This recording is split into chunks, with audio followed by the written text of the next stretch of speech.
In this episode of Falmouth in Focus, we check in on FCTV's construction progress at the new Falmouth Community Media Center, take a walk through one of the 300 Committee's most recent conservation projects, and take a look at an organization whose mission it is to house the homeless. All this and much more this week on Falmouth in Focus.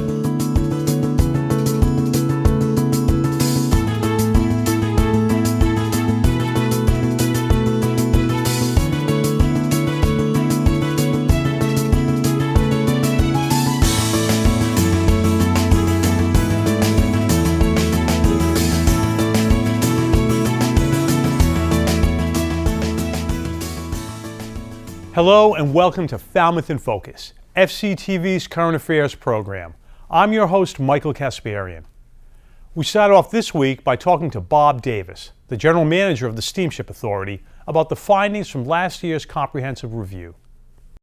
Earlier in 2018, in the spring of 2018, we had experienced some mechanical issues with some of our vessels.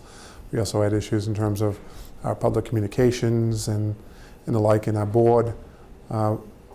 Want to bring outside consultants in to look at our operations and look at things we can improve upon. As part of that process, after a request for proposal process, HMS Consulting, along with Glaston Associates and Rigor Analytics, came in to perform the study. So some of the things that they've have proposed, it's broken down into 10 recommendations at the current time, and they've been separated into different areas. So for instance, there's some, they recommend a safety management system, which is not something that's required by the Coast Guard. It is an international program, and we'll be looking into that. But you know, that comes at a cost, and it also comes at a time to get that a system implemented is going to be 18 to 24 months. There are 3 or 4 operators in the country that do use a safety management system, so we're looking to reach out to them to get some input from them as well as how we can make this you know, going down that route to make it a better perceived feature that we have. HMS was brought in to identify areas in which we can improve upon. We appreciate their efforts, but the report also did highlight some of the dedication that our employees have to the organization and to making sure that we're providing safe, reliable transportation to the islands, and we don't take that lightly. I think the report did point out that we're one of the few public ferry operators in the country, if not the world, that our entire operation is based on our fare box, on what fares we collect, as opposed to other public operators throughout the country and the world in which they receive government subsidies. So, all this is being done through our own fare box. So we have tried to remain as frugal as we can. But not being frugal to a point where we're not spending money on areas which we feel are necessary. Training, for instance, we spend on average of $350,000 a year on training of our crews and terminal employees, and we'll be looking at ways to be able to improve that going forward. So. The Steamship Authority held a meeting at Falmouth High School to discuss the review with the public, and say they are dedicated to improving service to the islands. Thanks to Bob Fenstermaker for that report. Falmouth High School graduate James Barrett spoke at the State House for Youth Mentoring Day this past week. It's an annual event hosted by the Mass Mentoring Partnership and geared for legislators as a way to showcase the value of supporting youth mentoring programs like VIPS. This past Tuesday, Falmouth volunteers in public schools had the chance to go up to the State House and be part of this year's Youth Mentoring Day, which is sponsored every year by the Mass Mentoring Partnership. And it's an opportunity for us to get in front of our state legislators and policymakers and share with them the value of mentoring relationships. And this year we had a Falmouth High School alum, James Barrett, who is now a junior at Bentley, majoring in accounting. He was part of the college mentoring program run by Jack Zorski and his mentor Paul Daigle. We all went up and cheered him on. He was part of the panel. And we had a chance afterwards to meet with our representatives, David Vieira and Dylan Fernandez, and it was just a great opportunity to share some of the successes of the mentoring program, specifically in Falmouth. But once I got to this program, I realized that even though it was a little bit more work, the payoff was going to be great, because I learned that you don't have to do it on your own, because I was that typical starky, I know everything type of teenager. But going to the program, it kind of humbled me, because once I met Mr. Gagel and he sat back and let me experience every school that we went to, it kind of made me realize that I didn't know it all, and he was there for me when I needed another bit of input. So mentoring, it's such a big deal in Falmouth. It's been around for almost 30 years now, and it's just a really good way for students and adults to form a relationship and feel supported by the volunteers in the community who can give an hour a week.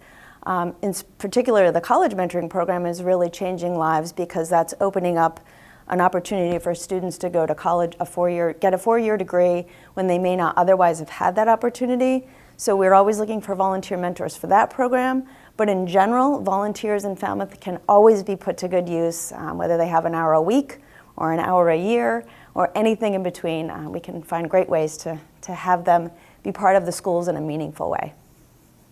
Thanks to Ryan Weber for that story. It's time now for 3 things from Town Hall, FCTV's condensed version of the takeaways from recent municipal meetings. Selections are chosen based on community impact. After the presentation by Finance Director Jennifer Petit at the last Selectmen's meeting, the Board now had to vote to officially adopt the fiscal year 2020 budget. With the Selectmen passing the proposed budget, it now goes to the Finance Committee for further refinement. The Board had nothing but praise to the town employees involved in creating the 2020 budget. 45 business, vote to adopt the fiscal year 2020 budget and submit it to the Finance Committee. Finance Director Jennifer Petit is here. If anyone did have questions, it was very comprehensive, very well organized. We had a good report at our last meeting. I think we had some questions. So, no, I don't think. I'm all set with it. I'm ready to go. Yep. And I would move that we approve and submit the FY 2020 budget to the Finance Committee for their review process to begin. Second. All those in favor? Aye. And just so folks know, this will be, now that we voted it, it'll be on the website. Correct. At some point this week? Yes. Okay, in the next day or so. Yeah, So people the next day or two. can take a look at We'll it. have it posted. And again, as we noted last time, Finance Committee is now going to delve into this, so if people have further concerns, certainly you can reach out to us, but Finance Committee will be taking a look at this for quite a while. And their first meeting is this Wednesday. Engineers and town council were ready to answer questions and give options to the Selectmen about what can be done with the 2 town-owned wind turbines recently shut down by court order. Members of the public were able to weigh in on the options, which included selling part or all of the turbines to interested parties, or use the tower portion of one of the turbines to install cellular signals to increase mobile phone usage in West Falmouth. To have that RFP jumped up, but if they only want one, we still can always go back to that option of, but I would just like to get the RFP out there and start finding out, can we lease property? But we might also find out that we can make enough money and save on demolition costs. So 3 RFPs. Because the other, would be an RFP for the cell tower also. The third RFP, we would still have to have an RFP for the cell phone tower. Right. So that would be disposing of one and using one as a Or cell phone taking, tower. as Mr. Sousa, taking the nacelle down and then using that tower where the nacelle is from Wind 1 into a cell tower. Right. And so we should draw off the RFP for that also, because we can't proceed without it. The Selectmen also took up the issue of their public comment period portion of their agenda. Recently, there have been questions raised about the process for this public comment period, and Town Council walked the Selectmen through what is required of them if they are to move forward with continuing to hold this agenda item in future meetings.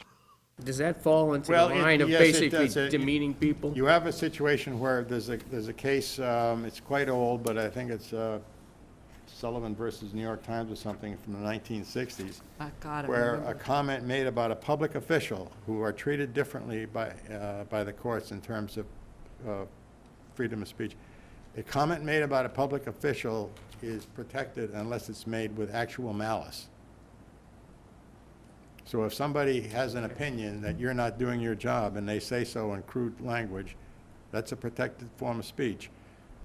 To see the meetings in their entirety, check out Government Channel 15's program schedule at fctv.org. We're going to take a quick break to look at an adoptable cat from People for Cats. But when we return, we will look back at a recent event on Homeless Persons Memorial Day. Stay with us. Orson is a debonair tuxedo domestic short-hair male. He's between 6 to 7 years old and sports a gleaming black coat accented with white around his muzzle, chest, and paws. He also has a full complement of dashing white whiskers and stray white hairs. Orson was left behind by his previous owner when she had to move. He's a bit shy, but is quite the sweetheart and very affectionate if you just give him a little time to warm up. He's reported to be compatible with dogs. Why not come in and meet this dapper gentleman and see if his sweet demeanor fits in with your family? Adoption days are Wednesday from 4 to 6 p.m. and Saturdays from 10 a.m. to 1 p.m. For more information, go to peopleforcats.com or call 508-540-5654. Welcome back. Belonging to Each Other is a Falmouth-based nonprofit organization whose mission is to provide housing for the homeless during the cold winter months. We checked in with them on Homeless Persons Memorial Day. Yes, this is my 16th December 21st sleep out, and it's just a way for us to demonstrate we understand, we care. It's a love-hate relationship. I love it 364 days a year. This is my day not to love it, but it just reminds me, you know, when I think about how many times over this past year I think about and I worry about how cold is it going to be, is it going to snow, is it going to rain, and I just imagine what it would be like to have to deal with that every single day, and how long would I be able to hold my well-being, you know, my mental well-being under that kind of pressure. If I had, you know, we work with people that have strokes and heart attacks that are unable to work and hence unable to afford and become homeless. It really does happen to people. When people fall into homelessness, I talk about they become discouraged, depressed, dysfunctional, and they die. 40 people died this past winter. Since I've begun working with the homeless in the 1990s, there's been over 250 that have died. So we have our neighbors, men and women, suffering on our streets and dying on our streets, and this helps to bring awareness to that, and the town of Falmouth is doing a wonderful job of supporting our program. There's over 80 businesses in Falmouth that are supporting it financially and through volunteerism, and we're hoping for this to spread to other towns. We have case managers, and we've had an over 70% success rate. This is our 4th winter doing it, of getting people placed in various housing options. So we're taking them off the streets. Many of them are very depressed and dysfunctional, and through just a warm roof over their head and loving support, they get better. And we help them get connected for benefits, help them get on housing lists, help them find places to go. They're just so grateful. And you know, I've done this for decades, and every person I've worked with, they've all said the same thing at one point or another: I never thought this would happen to me. And that's the message for all of us. We want to create programs like this in every town, because if not ourselves, our children or our children's children will experience homelessness. And the cause of homelessness is lack of affordable housing. And that's the crisis. And people fall into that. So we've created a program here in Falmouth that is beginning. We can't address all of it. But if other towns could join hands with us, because we all do belong to each other. All of the towns belong to each other. And if we join hands, we really could help everybody that falls into homelessness. Belonging to Each Other houses 12 men and women at a time, and last season they successfully placed 23 people into more stable housing and residential programs. Thanks to Alan Russell for that story. The 300 Committee Land Trust has worked to permanently preserve and protect open space in Falmouth since 1985. FCTV took a walk at one of their most recent acquisitions, the Two Ponds Conservation Area. Hi, I'm Jessica Rittenauer. I'm the Executive Director of the 300 Committee Land Trust here in Falmouth, and we're standing at the entrance to the Two Ponds Conservation Area, 14.75 acres on Gifford Street, right next to Atria Woodbriar Place. The Two Ponds Conservation Area was donated to the 300 Committee by Atria as a condition of their development permit when they built Atria Woodbriar Place. So the land is situated between Jones Pond and Saul's Pond. So we have frontage on two ponds, and when it came time for the board to decide on a name for the property, naturally we settled on Two Ponds because that's such a significant part of the conservation value of this land and the vista.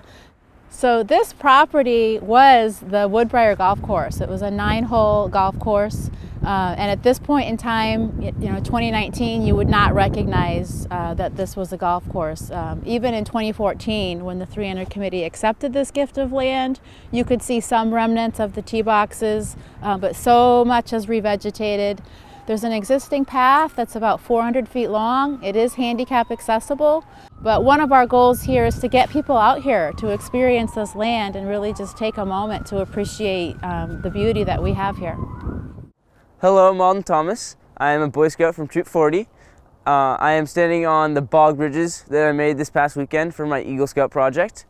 In order to obtain Eagle, I had to carry out an Eagle Scout project, which consisted of planning, organizing, and executing a project.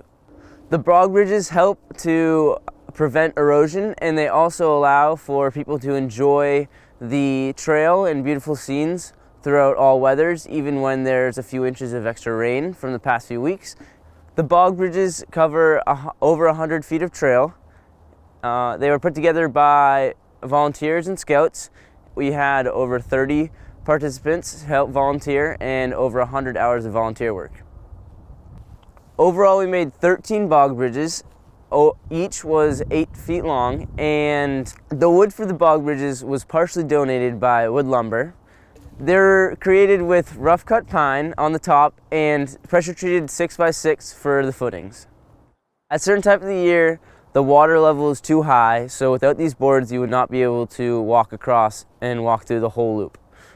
Behind me is the area where the boardwalk will actually go alongside the cedar swamp. It'll have an overlook platform over Jones Pond, and it'll connect to the backside to bog bridges that were created by Alden Thomas. We chose to put the boardwalk next to the cedar swamp because it's a really unique habitat to Cape Cod, and we wanted to bring people to be able to see the beauty of it. It's very still, quiet, dark, and it's an area where you don't find them very often, and because they're swamps, they tend to deter people, but we want to bring people in and really show them the beauty of it. When the 300 Committee undertook this project, it was really important to us that it could be accessible by everybody. So we will have a handicap accessible path leading up to the boardwalk, and then about 360 feet of boardwalk that go over wetlands that everybody will be able to access. To make this project happen, it took coordination with Barnstable County and AmeriCorps Cape Cod coming out for different work days, several volunteers from the 300 Committee's trail crew and outdoor workers, Alden Thomas, and Doug Brown, general contractor, who will be building the boardwalk for us. From here, we have goals for active management of keeping out some invasives and working with a forester to have a management plan for the cedar swamp for continued stewardship of this parcel. This project is made possible through the support from the 300 Committee's membership and through a couple of our major donors in particular who really made significant contributions so that we could get this project going and make it happen. We hope to get this project completed by this spring. For more information on this and other projects, check out their website, 300committee.org. Thanks to Andrew Richards for that segment. January is Cervical Cancer Awareness Month, and Team Maureen created this public service announcement.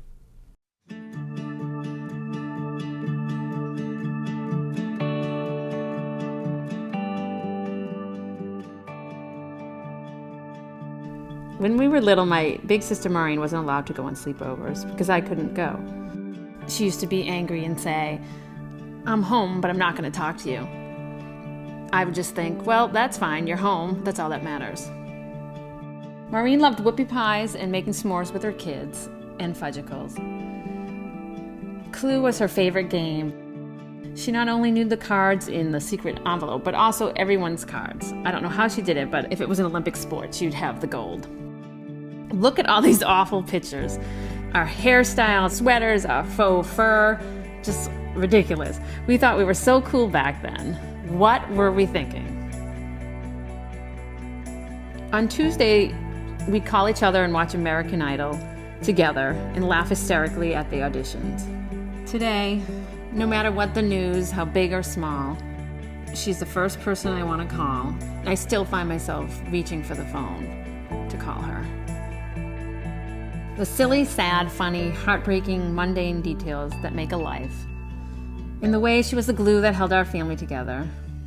All part of who she was and who I became because of her. Having an older sister shapes every part of you, from how you dress, to what you think is cool, to which boys you really like. Your sister is the first person you love just for themselves. She's the way you learn about unconditional love, the kind of love that is an action, not just a feeling. I want to look at these photos together with her and laugh at ourselves. It makes me angry that I can't. Maureen was an amazing gymnast. She had a lot of personality, the way she didn't hold back on anything, especially her laugh. I still can hear it. Her strength and her absolute grace was seen in her gymnastics, and she maintained it through her courageous fight with her cancer, even to the end. She married her high school sweetheart. I remember at the very beginning how much I hated him, as he stole her away from me. Maureen's wedding dress had puffy sleeves, lace at the neck and along the bottom. She looked perfect, a grown-up version of her first communion. I was her maid of honor, she was mine. The give and take of our relationship was more natural than breathing. On her dying bed, she asked me two things: to take care of her kids and to not forget her. She also asked me to make sure her daughter would get the HPV vaccine so she wouldn't get cervical cancer. She was also determined for us to finish her scrapbooks for each of her children. I typed her last message because at the age of 37, she was unable to write. After she died, I had a second daughter. I named her Maureen, of course after her. When I told her I was going to name Maureen, she asked why. It's an awful name, but I loved it. I can see Maureen all in my little Maureen. In the way her giggle gets trapped in my soul. I find myself looking at my two girls, even in the simplest moments, maybe especially in the simplest moments. They're making this everlasting, incredible bond that they will have forever. It brings me back to my childhood, back to my sister and our memories, imagining, if only for a moment, that she is home and just not talking to me.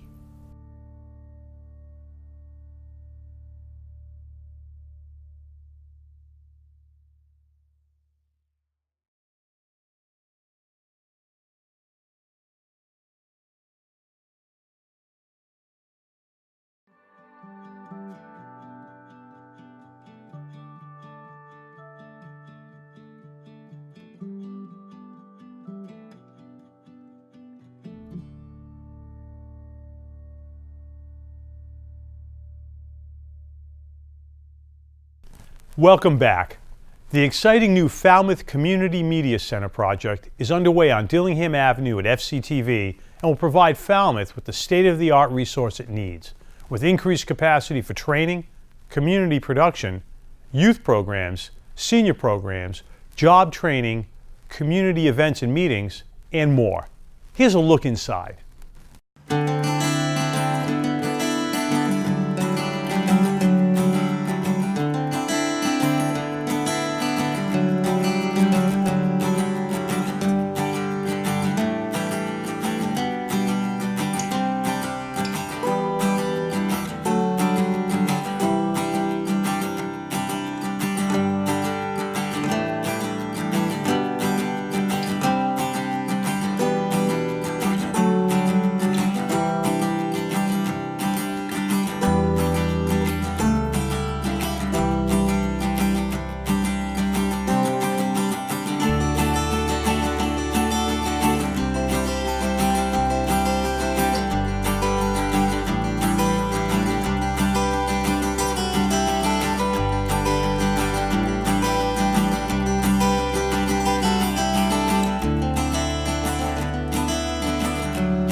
The project is expected to be finished in the spring.